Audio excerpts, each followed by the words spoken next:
अल्लाह ताला भी यही कहते हैं ना कि मैंने दो लोगों के बीच में मोहब्बत, लव एंड मर्सी का अल्लाह ताला ने यूज़ किया। अब ज़ाहिर है मोहब्बत एक इमोशन है, अल्लाह ताला ने इस रिश्ते को सुकून के लिए बनाया है और इसमें मोहब्बत रखी है, इसमें रहमत रखी है। अगर आपसे कोई अपने जज्बात शेयर कर रहा है तो आप उसको छोटा महसूस ना कराएं। हमें किसी हल की ज़रूरत नहीं होती, हम बस चाह रहे होते कि भाई हमारे पास एक कंधा हो जिस पर हम सर रख के रो सकें।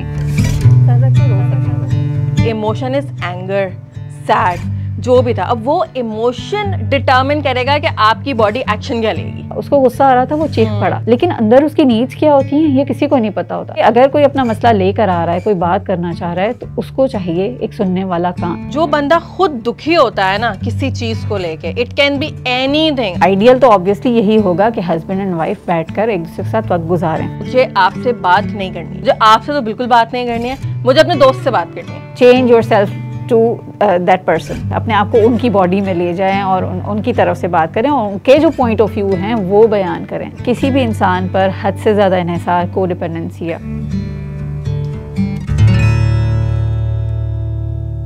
यार मैं इमोशनल सपोर्ट इसको कह रही हूँ यास्मीन, कि अगर आपसे कोई अपने जज्बात शेयर कर रहा है तो आप उसको छोटा महसूस ना कराएं। उस यानी एक वल्नरेबल हो रहा है ना एक इंसान आपके सामने, तो आप उसको वैलिडेट करें, उसको सेफ फील करवाएं, उसकी बात तो समझने की कोशिश करें। ज़ैनब, तुमने बहुत अच्छी बात कही। किसी भी रिलेशनशिप के अंदर इमोशनल सपोर्ट यही है कि इंसान उस रिलेशनशिप में सिक्योर महसूस करे। जब वो कोई अपनी बात कहे तो उसे पता हो कि यहाँ आकर हम अपना जो गार्ड है ना वो डाउन कर सकते हैं। जैसे हम हैं वैसा ही अपने आप को शो कर सकते हैं और हमारी बात को रद्द नहीं किया जाएगा, हमें समझा जाएगा, हमें एक सुकून मिलेगा वहाँ पे आके बात करके। बिल्कुल ऐसा ही है यार, नॉन जजमेंटल होना कि यार मतलब अगर कोई आप पे ट्रस्ट करता है और वो आपसे वो बात कर रहा है और उसको भी आसानी मिल रही है आपसे बात करके, उसका अगर कोई प्रॉब्लम भी था, लेट्स से आपने कोई बहुत बड़ा उसका प्रॉब्लम सॉल्व नहीं किया, लेकिन उसकी शायद टेंशन थोड़ी कम हो गई, उसकी जो एंजाइटी आ रही थी, उसको एकदम से पैनिक कर रहा था, हो सकता है वो चीज़ कम हो जाए। बिल्कुल सही। बाज़ औक़ात ना ज़ैनब ऐसा होता है कि हमें किसी हल की ज़रूरत नहीं होती, हम बस चाह रहे होते कि भाई हमारे पास एक कंधा हो जिस पर हम सर रख के रो सकें, अपनी थोड़ी सी बात कह दें और हमें ये एहसास दे दिया जाए कि हम जिस मुश्किल से गुजर रहे हैं वो वाकई हकीकी है मुश्किल। बिल्कुल, यानी ये कह दें कि यार इसमें रोने वाली क्या बात है, आप सिंपल कहो यार मत रो यार, हो जाएगा, मतलब कोई मसला नहीं है, इट्स ओके टू क्राई, कोई बात नहीं। मतलब ये भी एक तरीका हो सकता है ना। और मुझे ऐसा लगता है यास्मीन, बताइएगा आपको कैसा लगता है, कि सबसे ज़्यादा जो आपके इमोशंस इन्वॉल्व होते हैं ना वो मियाँ बीवी के रिश्ते में होते हैं, ऐसा है ना? बिल्कुल, क्योंकि ये सबसे ज़्यादा इंटीमेट रिलेशनशिप है। अब देखें कुरान में भी पढ़ते हैं इसके बारे में, सूरह रूम में अल्लाह ताला ने फरमाया है ना कि अल्लाह ताला ने इस रिश्ते को सुकून के लिए बनाया है और इसमें मोहब्बत रखी है, इसमें रहमत रखी है। तो ये वो रिश्ता है कि जहाँ पर इंसान अपनी तमाम हर तरह की जो फीलिंग्स होती हैं, अपनी तमाम जो सीक्रेसी होती है, अपनी सारी जो पर्सनल चीज़ें होती हैं वो शेयर कर रहा होता है ना, अपने तमाम इमोशंस यहाँ इन्वेस्ट कर रहा होता है। और फिर अल्लाह ताला ने इस रिश्ते को एक दूसरे का लिबास कहा है।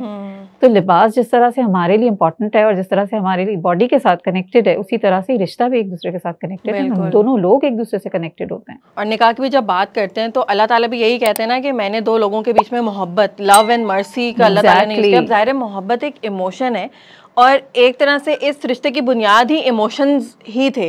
और एक और चीज़ ना यास्मीन, मैं कभी सोच रही होती हूँ, ये भी बड़ा ज़रूरी है कि क्योंकि इमोशंस तो वाइटल रोल प्ले कर रहे हैं, नो डाउट, कि एक पार्टनर दूसरे पार्टनर के बारे में क्या इमोशन रखता है, यानी वो उसको कितना पसंद करता है या कितनी मोहब्बत वाकई में महसूस की जाती है। आई थिंक यहाँ पर इमोशनल सपोर्ट वाला एलिमेंट फिर बड़ा इंपॉर्टेंट आ जाता है ना। तो कैसे पता चलेगा कि स्पाउस इमोशनली सपोर्ट नहीं कर रहा? यार पता नहीं, मतलब हर किसी की लव लैंग्वेज भी अलग होती है, हर किसी के एक्सप्रेशन भी अलग होते हैं, मोहब्बत का इजहार करने का तरीका भी बहुत अलग होता है। तो आई थिंक ये तो अब हर बंदे की, हर कपल की सिचुएशन पे ही डिपेंड करेगा।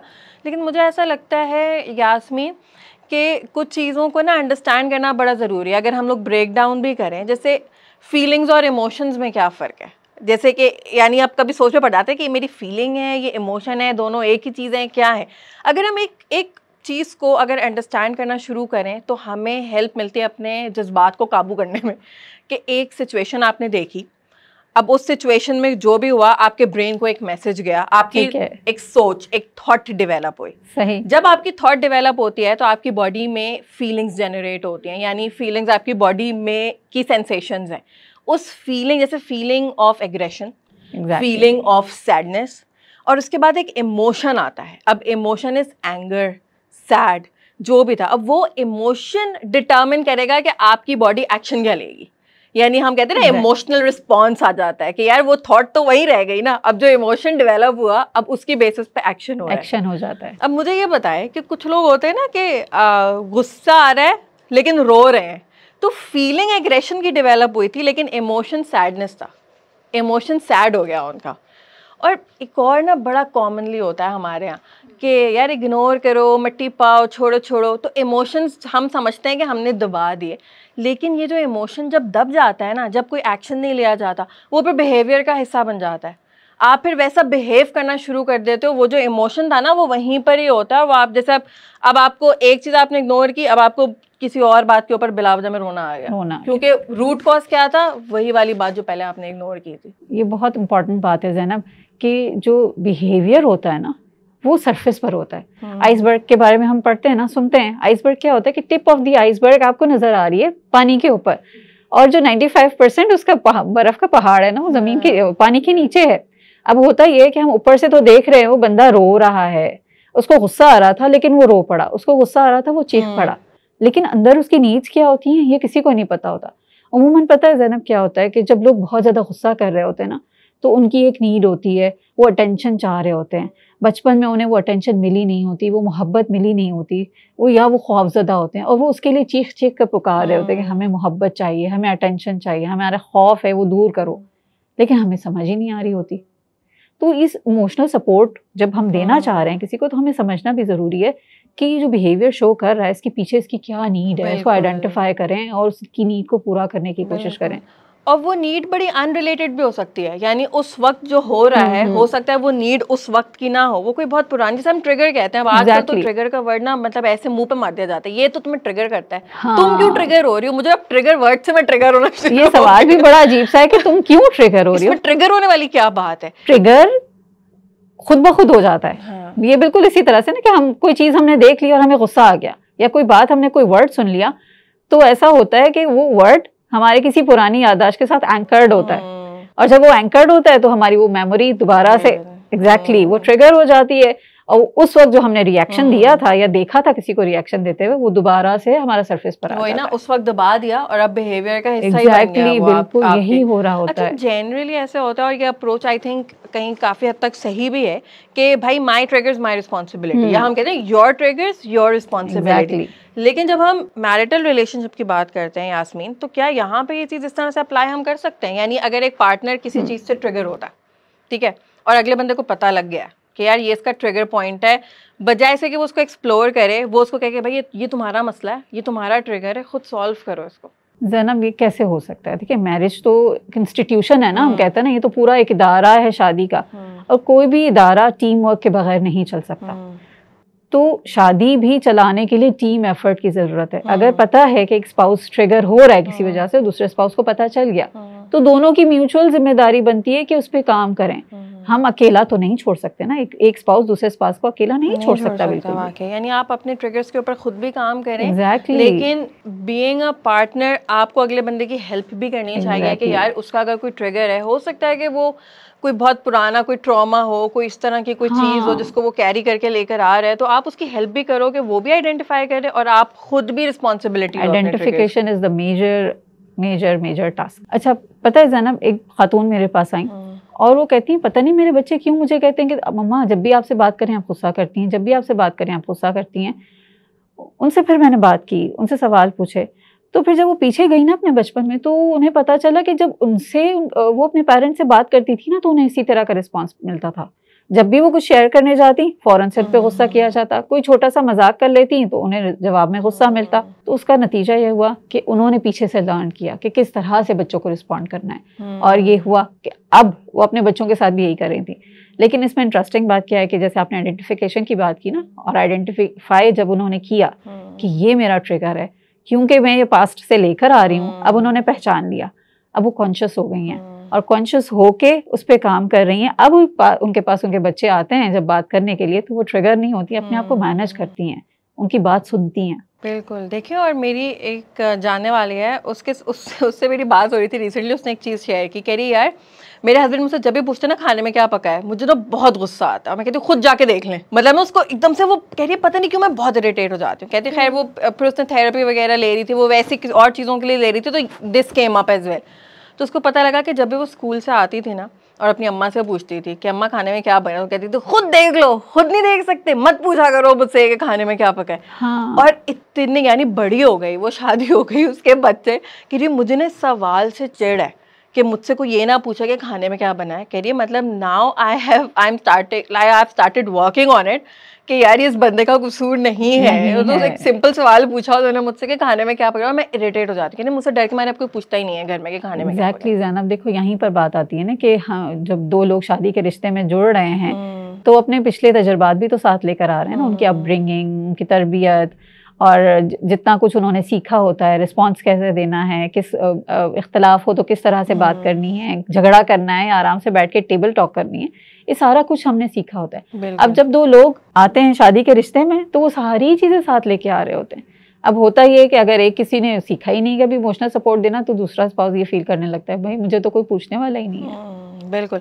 और आई थिंक कुछ डिमांड्स जो होती हैं जब आपकी शादी हो रही है, तो आई थिंक कुछ डिमांड्स आपकी फेयर है ना, कि आप अपने पार्टनर से एक्सपेक्ट करें कि यार म्यूचुअल इमोशनल इन्वेस्टमेंट होगी और एक सेल्फ अवेयरनेस में लेकर आऊंगी। यानी जैसे आप इस सिचुएशन में भी ऐसा ही था कि वो अवेयर हो गई ना अपने मसले का कि यार इसमें इस बंदे का कसूर नहीं है, मेरा अपना एक पास्ट का कोई ट्रिगर है जो कि आ रहा है। ये सेल्फ अवेयरनेस बड़ी ज़रूरी है। और एट द सेम टाइम यहाँ पे देखें एज अ कपल उन दोनों ने इसके ऊपर काम किया ना, उन्होंने एम्पथाइज किया उसके साथ, देयर वाज ओपन कम्युनिकेशन। एक कॉन्फ्लिक्ट डेवलप हो रहा था जिसको वो रेजोल्यूशन की तरफ लेके गए, वो मिलके बैठे, अंडरस्टैंड किया कि हाँ देखो अच्छा ये होता है इसके साथ, तो अब मैं क्या कर सकता हूँ, ठीक है मैं तुमसे ये सवाल नहीं करूँगा। वो कह रही है कि हाँ ठीक है चलें मैं कोशिश करूँगी। जैसे कि वो उसने एक सेंटेंस बोला, कह रही है मैंने, मुझे उसकी थेरेपिस्ट ने उसको एक सेंटेंस बताया कि ये बोलो my husband is not my mother, कि जब अपने हस्बैंड को देखो अपने दिमाग में ही is not my mother, this person is not my mother, my kids are not my mother.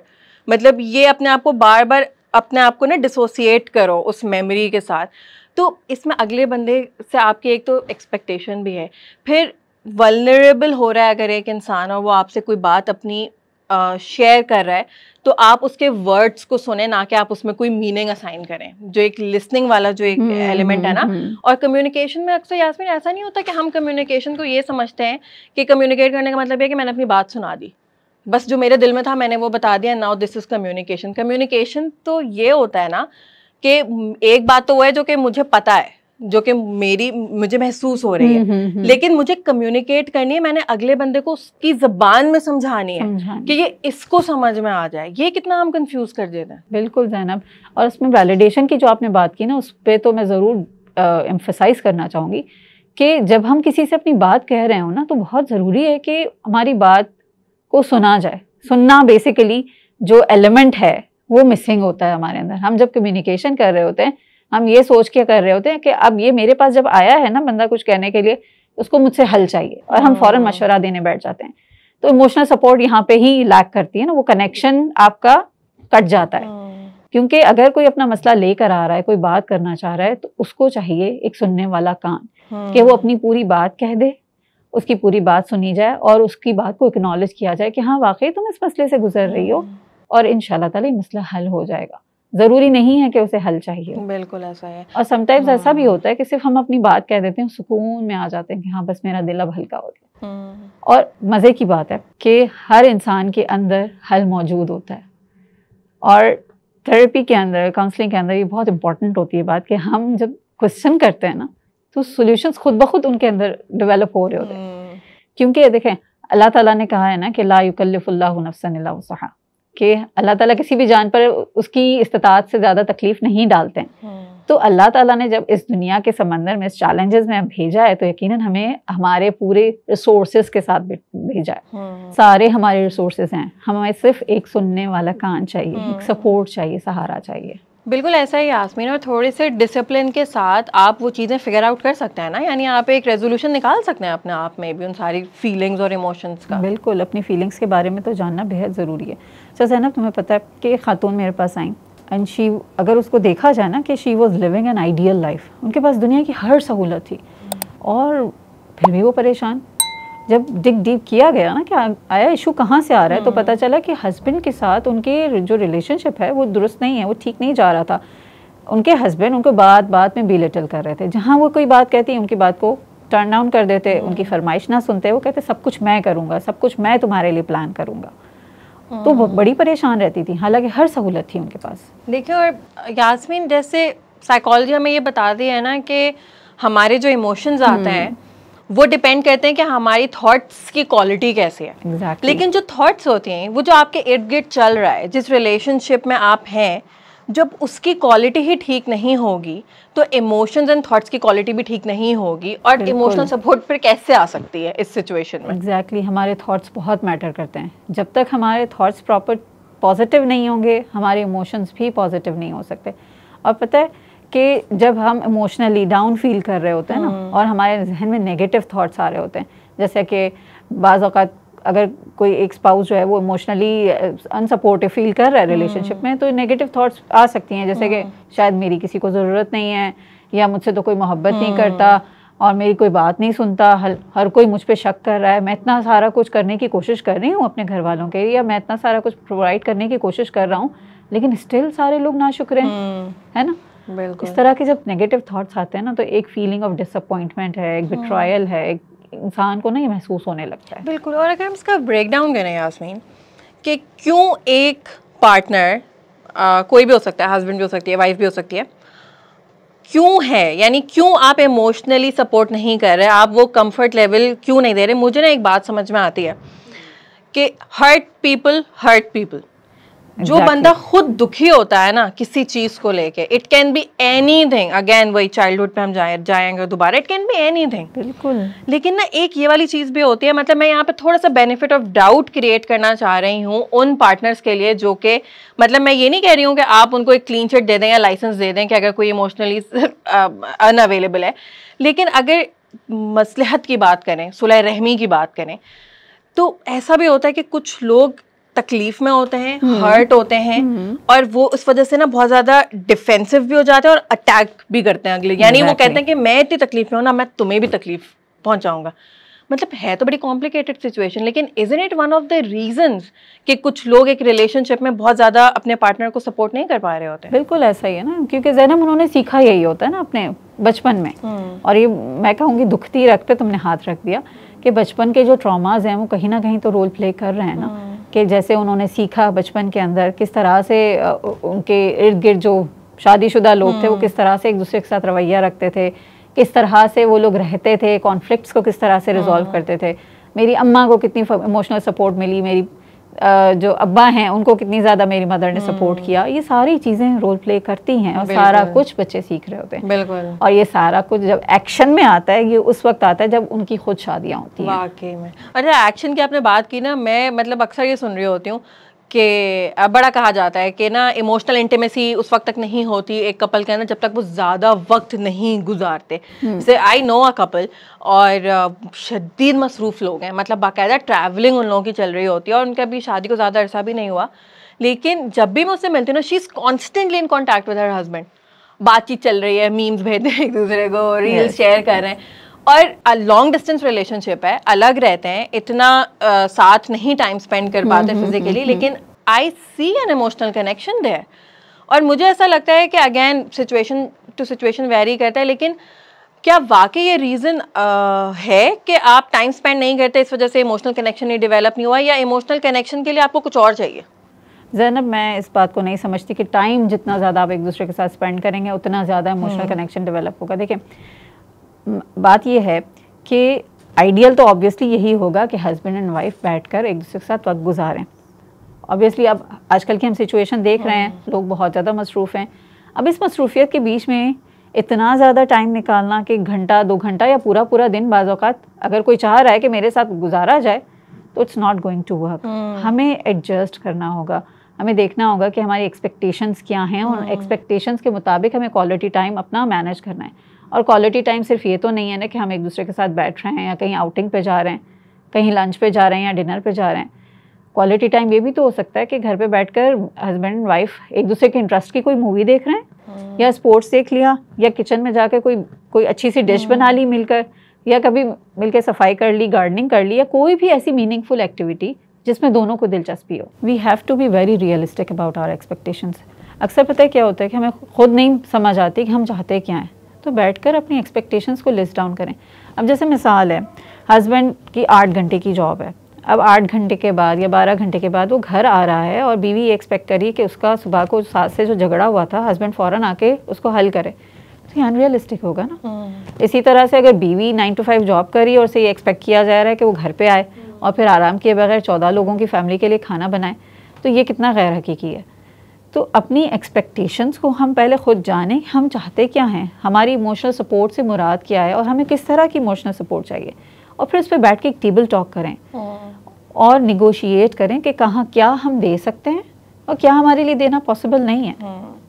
तभी उस रिलेशनशिप को एक हेल्दी नर्चरिंग एनवायरनमेंट मिल सकता है। So basically quantity is not important, quality is important. हमें क्वालिटी तलाश करनी है, मीनिंग तलाश करनी है। बिल्कुल। और यास्मीन, जैसे कि देखें, अगर एक बंदा इमोशनली अनअवेलेबल है एक रिलेशनशिप में, तो ठीक है, उसके कुछ रीजंस हो सकते हैं, उसका एम्पथाइज भी किया जा सकता है, लेकिन अक्सर ऐसा होता है कि कुछ लोगों को अंदाज़ा नहीं होता कि आपके पार्टनर को चाहिए क्या। जैसे कि अब एक सिचुएशन थी कि उसमें एक कपल है, अब उनकी जो लाइफ थी ना, वो बिल्कुल आप ये समझ लें कि एक परफेक्ट आउटलुक था उनका, बिल्कुल ही कि फाइनेंशियली भी स्टेबल थे और अपेरेंटली बहुत खुश भी लगते थे और इंटरनेशनल ट्रिप्स की उनकी तस्वीरें आ रही होती हैं। मैं recently I was talking to her and she was miserable, और मतलब मैं भी थोड़ा सा यकीन नहीं आया मुझे, और मुझे थोड़ा सा अफसोस भी हो रहा था कि हम लोग बड़े फेस वैल्यू पे जाते हैं लोगों की। बिल्कुल जाते हैं। जैसे वो कह रही है यार हम लोग यूएस गए, ठीक है, मुझे ये जगहें देखनी थी, और उसने कहा कि यार तुम क्यों प्लान कर रही हो ट्रिप तो मैं प्लान करूंगा ना, ये तो मतलब मैं ज़्यादा बेहतर प्लान करूंगा, तुम बस मेरे साथ चलो, तुम्हें देगा, तुम सब भूल जाओगे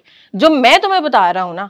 हालांकि यार ये उसको एक जगह देखनी है, यानी उसके आपने इमोशंस उसको बिलिटल कर दिया ना, उसके इमोशंस को, ऐसा थोड़ी फीलिंग वैल्यूड। एग्जैक्टली, समटाइम्स आपको लगता है कि आप पैसे से, इन घूमने फिराने से और महंगी चीज़ों से आप खुश कर दोगे, लेकिन यार वो हर्ट हो रही है। एग्जैक्टली ऐसा नहीं होता ज़ैनब, हमें अप्रिसिएशन की ज़रूरत है। जैसे आपने थॉट्स की बात की ना कि हमारे थॉट्स इन्फ्लुएंस करते हैं हमारे इमोशंस को, बिल्कुल इसी तरह से जो अल्फाज है ना वो हमारे थॉट्स को इन्फ्लुएंस कर रहे हैं। तो अगर कोई मेहनत से बीवी खाना बना रही है तो उसकी बात, उसकी तारीफ़ कर देना, शी विल फील गुड, उसे अच्छा लगेगा that I am being valued, मेरी अहमियत है, मैंने काम किया, वो अच्छा लगा। इसी तरह से अगर हस्बैंड सारी चीज़ें कर रहे हैं, फाइनेंशियली सपोर्ट कर रहे हैं या पूरा दिन काम कर रहे हैं फैमिली के लिए, तो उन्हें भी अप्रिसिएशन चाहिए। तो समटाइम्स ऐसा होता है कि दोनों चाह रहे होते हैं उन्हें अप्रिसिएशन मिले, लेकिन उन्हें अप्रिशिएट करना आ नहीं रहा होता। तो ज़रूर अपनी छोटी छोटी चीज़ें एक दूसरे की देखें, ऑब्जर्व करें और उन छोटी छोटी चीज़ों पे अप्रिशिएट करें एक दूसरे को। बेसिकली हम ये चाह रहे होते हैं कि यार फीलिंग्स को कंसिडर किया जाए। और मुझे ऐसा लगता है यास्मीन कि हमारी जो देसी डायनामिक्स है ना, उसमें जो एक सबसे बड़ा प्रॉब्लम आता है ना, जहाँ पे जो असल कॉन्फ्लिक्ट होता है, जो इन लॉज वाली सिचुएशन होती है। हाँ। और यहाँ पे ना लैक ऑफ इमोशनल, बल्कि मैं उसको बोलूंगी एक इमोशनल कॉम्प्लेक्सिटी है बाकायदा, बहुत बड़ी है। एक लड़की अपने हस्बैंड के घर वालों से के लिए उसके कंप्लेंट्स हैं, उसकी वजह से वो हर्ट है, और हस्बैंड के वो खून के रिश्ते हैं, उस मतलब वो भी समझ नहीं आ रहा उसको, मतलब ये इतना कॉम्प्लिकेटेड है। और आई थिंक सबसे ज़्यादा ख़वातीन को यहाँ पे इमोशनल सपोर्ट भी सबसे ज़्यादा चाहिए होती है, और मर्दों को अपने इमोशंस को रेगुलेट भी सबसे ज़्यादा यहीं पे करना होता है। अब ज़ैनब ये डायनामिक्स देखो कितनी मुझे भी कॉम्प्लिकेटेड लगती है। क्या ऐसा नहीं लगता तुम्हें कि एक लड़की अपना पूरा घर छोड़कर आई है तो उसे ज़्यादा सपोर्ट की इनिशियली ज़रूरत होगी, और जो घर जिसमें वो रह रही है, जहाँ उसका हस्बैंड भी है, जिसके साथ उसका सबसे ज़्यादा क्लोजेस्ट रिलेशनशिप है, उसके रहमी रिश्ते भी वहाँ पे मौजूद हैं, तो अगर फ़ौरन से वो उसको कोई कॉन्फ्लिक्ट होता है और फ़ौरन से वो उसके साथ शिकायतें करना शुरू कर देगी, तुम्हारी माँ ने ये किया, तुम्हारे बहन ने ये किया, तुम्हारे भाई ने ये किया, तो आप देखें कितना ज़्यादा बुरा इम्पैक्ट उसके ऊपर पड़ रहा होगा। दोनों तरफ से हमें सिचुएशन को देखना है ना। तो यहाँ पर देखें, जब हम रिलेशनशिप के साथ किसी को कहते हैं ना कि तुम्हारे भाई ने ये किया, तुम्हारी माँ ने ये किया, तो इट फील्स ज़्यादा, इसकी जो है ना वो हर्ट होता है, बहुत ज़्यादा हर्ट होता है, क्योंकि एसोसिएशन क्रिएट की गई है ना। तो मुझे लगता है कि यहाँ पे कम्युनिकेशन स्टाइल भी हमें सीखने की ज़रूरत है कि जब हम इमोशनल सपोर्ट चाह रहे हैं, हम किस तरह से बात कर रहे हैं। जिस तरह से हम चाह रहे हैं कि हमें सुना जाए, हमारी बात को वैलिडेट किया जाए, उसी तरह से हमें भी तो सीखना है ना कि हम बगैर ब्लेम किए किसी की बात कह सकें, अपनी शिकायत कह सकें। बिल्कुल। और अगर मैं रिसीविंग एंड पे आके सोचूं ना कि अगर कोई मेरी फैमिली के बारे में कंप्लेन कर रहा है या कोई मुझसे वैसे कोई भी बात कर रहा है, मुझे ऐसा लगता है कि ये ना अगर हम अंडरस्टैंड कर लें, एक तो हमारे ब्रेन का एक बायोलॉजिकल फंक्शन है दैट इज़ कम्प्लीटली डिफरेंट। अगर मैं रफली 2 हिस्से करूँ कि एक हमारा थिंकिंग ब्रेन होता है और एक हमारा फीलिंग ब्रेन होता है, ठीक है। अब जो थिंकिंग ब्रेन है वो बहुत रैशनल है और बहुत ही राइट एंड रॉन्ग, फैक्ट, सही गलत, ये वाला है, ठीक है। और जो फीलिंग है वो है wearing emotions on the sleeves, वो तो सारे तार उलझे हुए हैं, इरैशनल, ये मतलब फुल, मतलब उसका ये अगर दिमाग है ना तो इसके एक बीच का हिस्सा भी है जिसको हम कहते हैं वाइस ब्रेन, और इसके पास क्या है, थोड़ी सी थिंकिंग है, थोड़े से इमोशंस है, उसने एक स्वीट स्पॉट बना लिया है, और यहाँ पे आती क्या है, इनसाइट्स और अंडरस्टैंडिंग। अब इसमें ये भी हो सकता है कि where she is coming from, अच्छा हुआ क्या था, यानी ये हुआ था, अच्छा इस वजह से ये सोच रही है कि इस तरह से हो रहा है, अच्छा अब अंडरस्टैंडिंग, इसको मुझे अंडरस्टैंड करना है right now in this moment, अपनी बायस को हटा के, अपने इमोशंस को हटा के, इस सिचुएशन में सोल्यूशन क्या है, अप्रोच क्या होनी चाहिए। आई अंडरस्टैंड तुम्हें बुरा लगा होगा, गलत बात है, अब ये हो सकता है कि यूं कर लें या यूं कर लें, यानी आप एक अच्छी एक सुलह रहमी की तरफ एक सिचुएशन को लेकर जा रहे हैं। और ये प्रैक्टिस करनी चाहिए, हर इंसान को प्रैक्टिस करनी चाहिए, एक रिलेशनशिप में उसको प्रैक्टिस करनी चाहिए। It's like riding a bike, जब साइकिल आप चला नहीं रहे होते, वो जब आपसे बैलेंस नहीं हो रही होती, अगर आप एक तरफ टिल्ट होंगे आप गिर जाएंगे, आप दूसरी तरफ टिल्ट होंगे आप गिर जाएंगे। जितनी आप प्रैक्टिस करेंगे आप अच्छी बैलेंस के साथ साइकिल चला सकते हैं। ज़ैनब, तुमने बहुत इंपॉर्टेंट बात कही कि जो हमारा फीलिंग ब्रेन है ना, जब उसकी एक्टिविटी ज़्यादा हो जाती है ना तो हमारे थिंकिंग ब्रेन सो जाता है। तो इमोशंस के इन्फ्लुएंस में आकर कभी भी हम कॉन्फ्लिक्ट्स को रिजॉल्व नहीं कर सकते, कभी भी हम प्रॉब्लम सॉल्विंग की तरफ नहीं जा सकते। तो हमें दोनों की एक्टिविटी को बैलेंस में लाना है, वाइज ब्रेन की तरफ आना है। और वाइज ब्रेन की तरफ आना इतना आसान काम नहीं होता। उसके लिए जो आपने कहा बायसनेस से कैसे निकलें हम, बायसनेस से निकलना, इसके लिए भी हमें सेल्फ अवेयर होना होगा। बिल्कुल, क्योंकि हम जब किसी के इश्यूज़ को देख रहे हैं ना तो हम अपनी आँखों से देख रहे हैं, हम उस ग्लासेस से देख रहे हैं जो ग्लासेस हमने पहन रखा है। अब मिसाल के तौर पे हमने पीले ग्लासेस पहने तो क्या होगा, हमें हर चीज़ पीली पीली नज़र आएगी ना। तो इसी तरह से हमारे बिलीव्स जो होते हैं वो बहुत ज़्यादा इंपॉर्टेंट रोल प्ले करते हैं, और उसकी वजह से बाज़ औक़ात हम किसी सिचुएशन को न्यूट्रल नहीं देख पाते। तो उस न्यूट्रल तक आने के लिए हमें अपने बिलीव्स पर भी काम करना होगा। बिल्कुल। और मैं यहाँ पे ना एक छोटी सी तरकीब बता रही हूँ, जेंडर न्यूट्रल तरकीब है सेल्फ अवेयरनेस। जेंडर न्यूट्रल है। सबसे पहले आप हल्की आंच पे थोड़ी सी सेल्फ अवेयरनेस चढ़ा दें, ठीक है, तो बहुत ज़रूरी है। उसके अंदर आप थोड़ा सा डाल दें, अपने क्वेश्चंस डाल दें, अपने बिलीफ सिस्टम को क्वेश्चन करने आपने वो डालें, और उसके बाद आपने उसको ढक के रख दिया। जब तक आपने उसको ढक के रखा तब तक आप एजुकेट करें अपने आप को, और पेशेंस के साथ एजुकेट करें, क्योंकि ये पेशेंस वाला काम है। बिल्कुल। उसके बाद जब आप ढक्कन खोलेंगे तो आपको महसूस होगा कि अब आप थोड़ा ओपन माइंडेडली सोच रहे हैं, और ये एक पूरा प्रोसेस होता है कि जिसमें आप सेल्फ अवेयर होते हैं। और जब आप ये वर्जन अपना लोगों को सर्व करेंगे तो सबको अच्छा लगेगा और सबको आपकी बात समझ भी आएगी, बहुत अच्छा लगेगा। अल्लाह करे ये वर्जन हमें मिल जाए। थोड़ा सा ना डिसोसिएट भी मुझे लगता है सिचुएशन से होना चाहिए। बाज़ औक़ात ना हम बहुत ज़्यादा इमोशनली अटैच हो जाते हैं हर सिचुएशन के साथ, और फिर वहाँ पे हम देख नहीं पाते कि हकीकत क्या है। और हमने ना बहुत सारे जेंडर्स के साथ कुछ इमोशनल बिहेवियर्स एसोसिएट भी कर लिए हैं कि औरतें इमोशनल होती हैं, और जब हम कह रहे होते हैं कि औरतें इमोशनल हो रही हैं तो हम ये कॉम्प्लीमेंट नहीं कर रहे हैं, हम ये कहना चाह रहे हैं यार ये तो बस रोना शुरू हो गई, बस फजूल बातें शुरू, यानी वो हम इस कैटेगरी में लेकर आ रहे होते हैं, लेबल कर दिया ना। बिल्कुल। और जब मर्दों को हम कह रहे होते हैं कि इनसेंसिटिव हैं, हर वक्त प्रैक्टिकल होके सोच रहे हैं, हर वक्त राइट एंड रॉन्ग, और उस चक्कर में क्या हो रहा है कि वो बिल्कुल डिसोसिएट कर जाए, ये भी तारीफ में नहीं कहा जाता ना। दोनों बिहेवियर्स ही मतलब बहुत ही एक्सट्रीम पे जा रहे हैं और दोनों के साथ एसोसिएटेड हैं, और कोई भी वही जो मिडिल पॉइंट हम लोग कह रहे हैं कि वहां तक वो आ नहीं रही है सिचुएशन। बिल्कुल। और एक अल्लाह ताला ने डिफरेंट बिल्कुल सिस्टम बनाया है, ब्रेन वर्किंग दोनों की, मेल और फीमेल की डिफरेंट होती है, लेकिन ऐसा नहीं है कि बिल्कुल हम एक दूसरे को पहचान नहीं सकते या हम अपने आप को, अपने बिहेवियर्स को मॉडिफाई नहीं कर सकते। अगर एक इंसान ब्लैक एंड वाइट सोच रहा है तो he can think about emotions. ऐसा नहीं है कि वो इमोशंस को समझ नहीं सकता या उसको इमोशंस को महसूस नहीं कर पा रहा होता या सिचुएशन को नहीं समझ सकता। अल्लाह ताला ने इतनी अडेप्टेबिलिटी हमें दी है, हम सीख सकते हैं। तो हमें समझना है कि अगर बीवी जो है वो बहुत ज़्यादा इमोशनल हो रही है तो उसका तरीक़ाकार यही है, this is how she is and I have to accept her. और अगर मियाँ जो है वो किसी सिचुएशन में है, मिसाल के तौर पे ऑफिस में कोई प्रॉब्लम चल रही है और उसकी वजह से वो थोड़ी देर के लिए खामोश हो गया है, उसकी बात नहीं सुन पा रहा, तो she can be patient that at that moment कि ठीक है इस वक्त इसका एक वो केव टाइम है और इस वक्त ये अपने प्रॉब्लम को सॉल्व करने के लिए खामोश बैठा हुआ है, थोड़ी देर बाद ये खुद बात करना शुरू हो जाएगा, ये जो भी उनका पैटर्न है। तो अंडरस्टैंड करना है, कम्युनिकेशन से पहले कनेक्शन जरूरी है और उसके लिए अंडरस्टैंडिंग बहुत जरूरी है। बिल्कुल। और ना पता है क्या, जैसे अभी रिसेंटली मैं अपने दोस्त से मिली थी और ना वो मतलब अब हमेशा पैनिक में मिलती है, वो बहुत पिक एंड ड्रॉप का बड़ा मसला हो रहा होता है, समटाइम्स उसके हस्बैंड उससे सही से बात नहीं कर रहे होते और मतलब कुछ आई डोंट नो क्या इशूज़ हो रहे होते हैं, लेकिन ना वो बड़ी पैनिक में होते हैं, यार ये पिक नहीं करते, ये नहीं करते। वो ना उस दिन कॉन्स्टेंटली बोले यार ये ऐसे ही है, ये ना ऐसे ही है, ये नहीं, इनका नहीं कुछ होने वाला, ये ऐसे ही है। मुझे ना मैंने बड़ा सोचा इस जुमले के बारे में कि हम बड़े आसानी से ये वाला जो एटीट्यूड ना, I am what I am, भाई मैं ऐसे ही हूँ, मैं तो ऐसे ही हूँ, यही मुझसे एक्सपेक्ट करो, इससे आगे मुझसे एक्सपेक्ट नहीं करना। ये जो हम रिजिड हो जाते हैं ना अपने बिलीफ सिस्टम को लेकर और अपनी कोर वैल्यूज़ को लेकर, ये वैसे तो खैर इस्लाम के लिए भी देखें ना, इस्लाम कबूल करने की कोई एज अल्लाह ताला ने नहीं बताई। इसका मतलब है आपका दिमाग नए कॉन्सेप्ट्स को एक्सेप्ट करने की उसके अंदर कैपेसिटी है। और साइंस भी यही कहती है कि भाई बिलीफ सिस्टम तो आपका डीएनए भी चेंज कर देता है, यानी इसके ऊपर तो पूरी रिसर्च है कि आपने एक चीज़ इनहेरिट की है, जब आप अनलर्न करते हैं ओल्ड बिलीफ्स और जब आप नई चीज़ को लर्न करते हैं तो आपका डीएनए चेंज हो जाता है एंड देन आपकी अगली जनरेशन में वो चीज़ जा रही होती है जिसको ब्रेकिंग द साइकिल भी हम कहते हैं। So you can change even अगर हम ये बिहेवियरल पैटर्न्स एक दूसरे के साथ एसोसिएट भी करते, ऐसा नहीं है कि मैं जो हूँ वो क्योंकि ऐसा ही सोचता हूँ तो अब मैं इस लेवल पे आके नहीं सोच सकता। This is not true I guess. It totally comes with experience and time. जब हस्बैंड एंड वाइफ एक दूसरे के साथ वक्त गुजारेंगे, मुख्तलिफ चीज़ें एक्सपीरियंस करेंगे, तब जाके समझ आएगी कि दोनों का इमोशनल सपोर्ट रिसीव करने का और देने का क्या तरीका है। और ऑब्वियसली जब तक वो एक दूसरे के साथ वक्त नहीं गुजारेंगे, डिफरेंट एक्सपीरियंसेस नहीं करेंगे, तब तक नहीं समझ आ सकती है। बिल्कुल।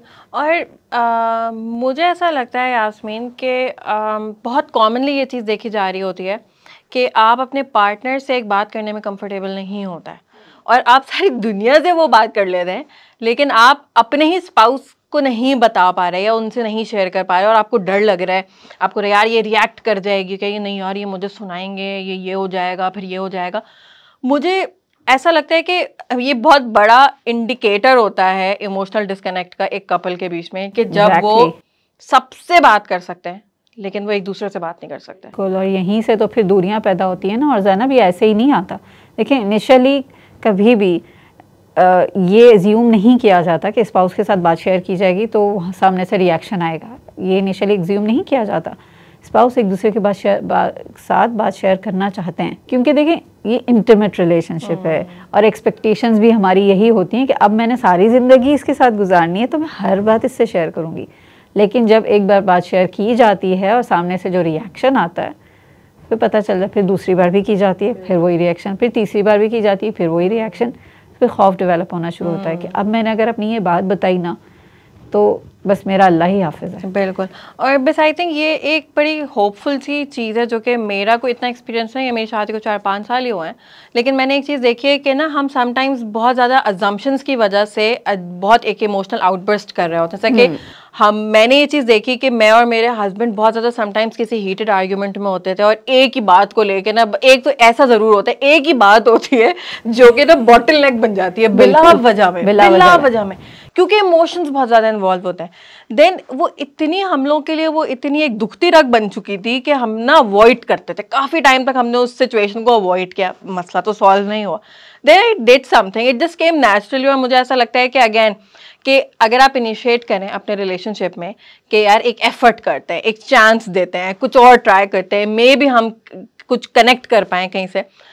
एक दफ़ा हमारा बड़े उसी सेम बात के ऊपर कोई 50वीं करोड़वीं दफ़ा हमारा कोई आर्ग्यूमेंट हुआ, उसके ऊपर बात ही ख़त्म हो गई। उसके बाद मैंने ये सोचा, मैं गई अपने हस्बैंड के पास और मैंने कहा मुझे आपसे बात नहीं करनी है, मुझे आपसे तो बिल्कुल बात नहीं करनी है, मुझे अपने दोस्त से बात करनी है, can you be my friend for 1 minute.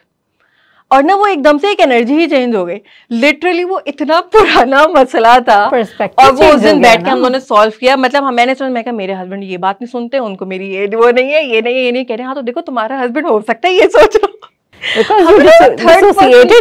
बिल्कुल हमने सिचुएशन को ना बिल्कुल एक आउटसाइडर बन के हमने बात शुरू कर दी and that help. And I often practise it. हर किसी की सिचुएशन अलग होती है, हर किसी के रिलेशनशिप डायनामिक्स अलग होते हैं, लेकिन अगर आपके अंदर वो एक विल है ना कि मैंने इस रिलेशनशिप पे गिव अप नहीं करना या मैंने इस चीज़ के ऊपर गिव अप नहीं करना, और मैंने इनसे ही बात करनी है, मैं सुनाऊंगी, मैं इनको ही बताऊंगी, तो फिर आपके ना खुद से ये ऑप्शंस क्रिएट होना शुरू हो जाते हैं। एंड ऑब्वियसली यहाँ पे डिपेंड करता है कि अगले बंदे की कितनी एफर्ट है उस बात को समझने के लिए। बहुत इंपॉर्टेंट है। और ये जो पर्सपेक्टिव चेंज करने की बात की है ना आपने, यहाँ मैं थोड़ी सी एक छोटी सी टिप जो है वो ऐड करना चाहूँगी कि अगर किसी को लग रहा है कि उन्हें इमोशनल सपोर्ट नहीं मिल रही या उनकी बात नहीं सुनी जा रही, एंड शी वांट्स टू और ही वांट्स टू रिजॉल्व उसको बाय ओन सेल्फ, तो ये छोटी सी ट्रिक ट्राई की जा सकती है कि हर सिचुएशन में ना अपने आप को डिसोसिएट करें और उस बंदे की निगाह से अपने आप को देखें।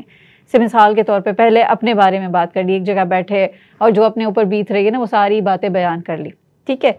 देन ये ट्राई किया जा सकता है कि अब हस्बैंड जो कि नहीं सुन रहे या वाइफ जो कि नहीं सुन रही, change yourself to that person, ठीक है। अपने आप को उनकी बॉडी में ले जाएं और उनकी तरफ से बात करें और उनके जो पॉइंट ऑफ व्यू हैं वो बयान करें। और इस तरह से, और तीसरा जो पोजीशन है, तीसरी पोजीशन में ये किया जा सकता है कि बीइंग अ न्यूट्रल पर्सन, कि तीसरा शख्स जैसे कोई हमारी बात सुन रहा हो, हम दोनों बैठे हुए हैं और तीसरा शख्स हमारी बात सुन रहा है, उसके पर्सपेक्टिव से भी देखकर उस सिचुएशन को डिस्क्राइब करें। It really helps. इससे पता क्या होता है कि हमें हर एंगल से सिचुएशन समझ आती है और समटाइम्स हम बिल्कुल एक नए तरीके से, एक नए एंगल से उस मामले को देखते हैं और हमारा मसला भी बाज़ औक़ात रिजॉल्व हो जाता है। बिल्कुल। तो मतलब बेसिकली मेरे लिए तो 2 टेक अवेज हैं इस पूरी कॉन्वर्जेशन से। एक तो ये है कि जो रियलिटी होती है ना, हम उसको किस तरह से परसीव करते हैं वो ज़रूरी नहीं है कि वो रियल हो। Perception can be different from the reality. और फिर उसके बेसिस पे जो आपके इमोशंस आ रहे हैं ज़रूरी नहीं है कि वो एक्यूरेट भी हों। तो अपने इमोशंस को क्वेश्चन ज़रूर करना चाहिए कि यार ये इमोशन आ तो रहा है, लेकिन क्या ये फैक्चुअली ठीक आया है, क्या ऐसा ही हुआ था, ये इमोशन आना चाहिए है मेरा, ताकि आप उसको ट्रेस बैक कर सकें कि ये बैक एंड पे क्या चल रहा है। अच्छा ज़ैनब, मैं थोड़ा सा यहाँ पे ऐड करना चाहूँगी। देखिए, इमोशंस एक्यूरेट इनएक्यूरेट नहीं होंगे। Emotions are there, they are neutral basically. किसी भी, जैसे आपने पर्सपेक्टिव की बात की, हमारा पर्सपेक्टिव ये डिसाइड करता है कि हम क्या फील कर रहे हैं। बेसिकली हमें क्वेश्चन करना है अपने थॉट्स को, अपने पर्सपेक्टिव को। क्या मेरा पर्सपेक्टिव सही है? जो मैं देख रही हूँ तस्वीर का एक रुख, क्या वो बंदा मेरा रुख देख पा रहा है या उसका रुख मैं देख पा रही हूँ? तो जब हमने थॉट्स को, नेगेटिव थॉट्स को क्वेश्चन करते हैं ना, तो हमारी फीलिंग्स खुद ब खुद चेंज हो जाती हैं। तो हमें समझना है कि अपने पर्सपेक्टिव को पहले क्लियर करें, दूसरे के पर्सपेक्टिव को समझें और फिर साथ ही अपने नेगेटिव थॉट्स को ज़रूर क्वेश्चन करें। एक रो में ना बह जाएं कि बस अब वो गलत है तो गलत ही है। बिल्कुल ऐसा ही है।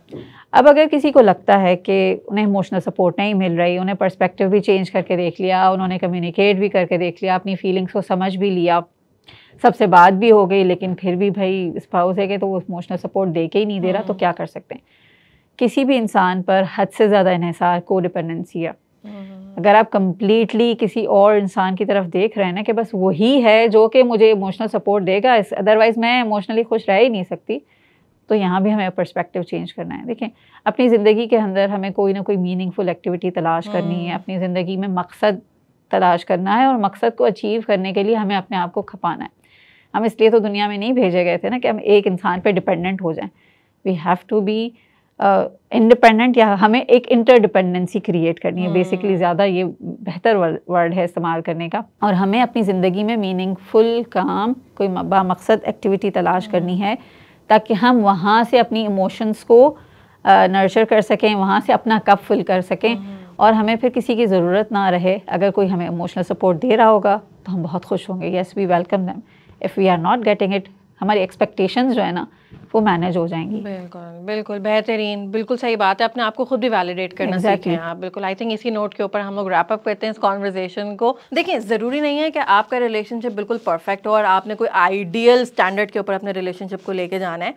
कोशिश हम ज़रूर कर सकते हैं। और एक बात जो समझने वाली है ना, आप अपने इमोशंस को अवॉइड नहीं कर सकते। नहीं यकीन आ रहा, चलें मैं आपको कह रही हूँ, don't think about a red Apple. नहीं सोचना रेड एप्पल के बारे में। क्या सोचा आपने? हमें कमेंट्स में बताएं। इस वीडियो को लाइक करें, शेयर करें और मॉमकास्ट के चैनल को सब्सक्राइब करें। अल्लाह हाफिज़।